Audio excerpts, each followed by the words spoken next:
Nag-viral na nga mismo ang mga photos o larawan ni na Bimby Aquino at Riza May Dizon.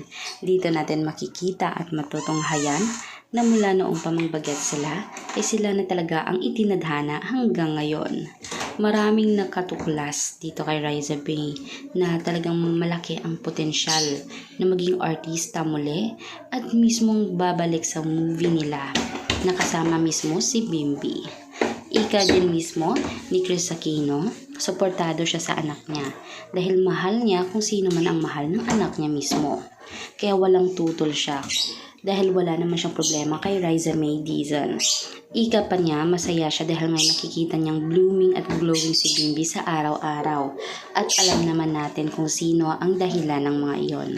Mismong inamin din ni Bimby na talagang masaya ang puso niya. Lalo na ang dahilan nito ay si Riza at ang mismong TVJ na talagang binalikan niya bilang isang pamilya. Masaya siyang hindi nakakalimot ang mga fans niya sa kanya.